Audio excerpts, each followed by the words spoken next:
E aí, pessoal, aqui é o Renan.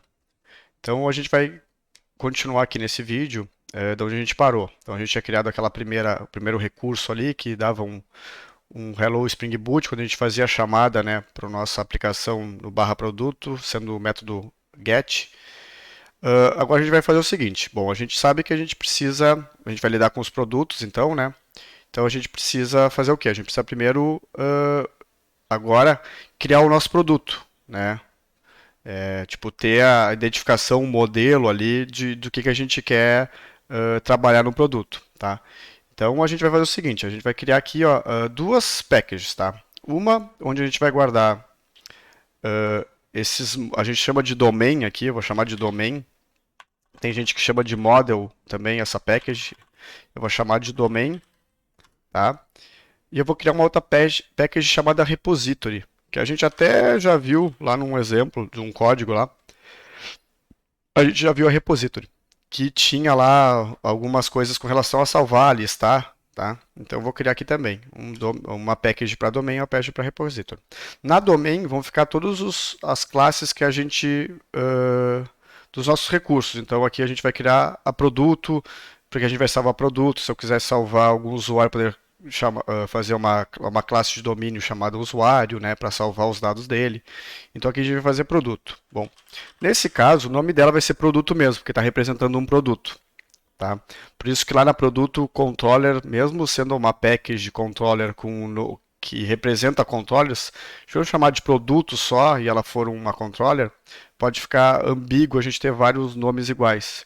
Então a gente escreve produto controller no caso da controller, mas no caso do domínio, né, a gente só chama de produto mesmo, para identificar que a gente está falando sobre um produto. Bom, eu tenho aqui do lado já, a gente já tinha escrito isso aqui, ó. A gente já tinha utilizado de exemplo esses dados de produto, ó, aqui, ó.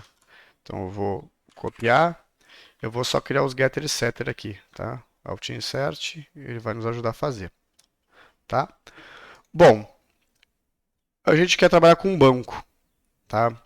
E aí a gente está usando o Spring Data do Spring para nos ajudar com isso. Então eu quero o seguinte, eu quero que esse meu modelo, essa minha classe de produto, ela vire uma tabela no banco. Eu quero que em algum momento eu diga que eu quero salvar produto e ele saiba exatamente que vai ter essas colunas lá, né? E que ele vai salvar. Se a gente precisar fazer aqueles comandos lá que a gente já fez de create table e tal, não quero fazer isso. Quero que o Spring Data se encarregue de fazer essas coisas para mim, que cria a tabela, que depois de alguma forma me liste as informações, tá? Só que para isso eu vou precisar ter uma coluna aqui que seja o ID, tá? O SKU não vai ser o ID único. O SKU eu vou deixar aqui de alguma forma, embora não pudesse, ele se repetisse. Na verdade até dá. Vamos fazer o seguinte, a gente vai fazer isso aqui, ó.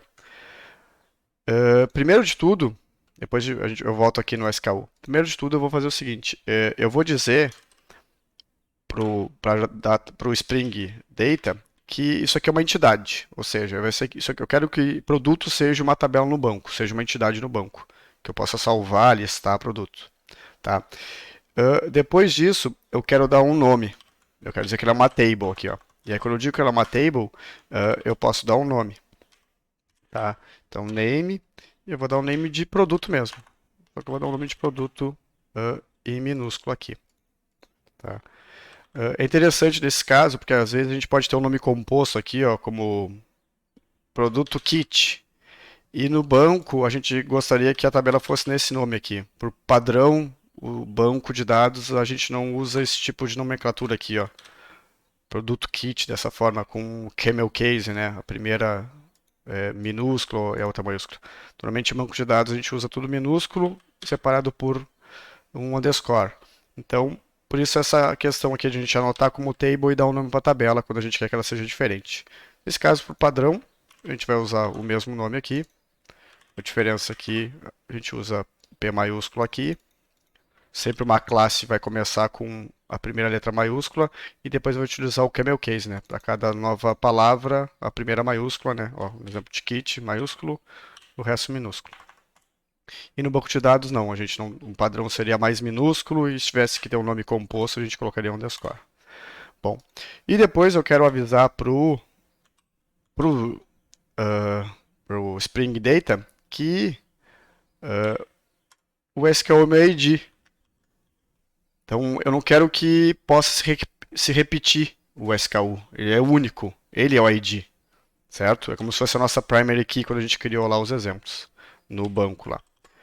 Então, perfeito. Para o Spring Data, eu estou dizendo que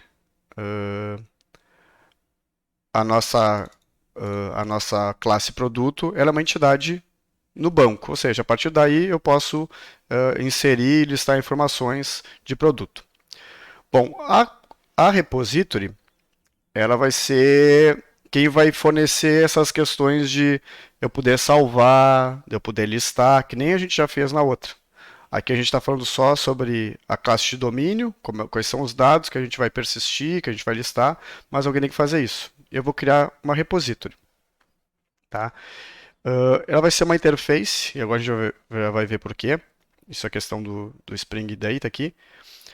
Eu vou dar um nome aqui, ó. Vou dar um nome de produto repository, tá? Padrão aqui, produto repository.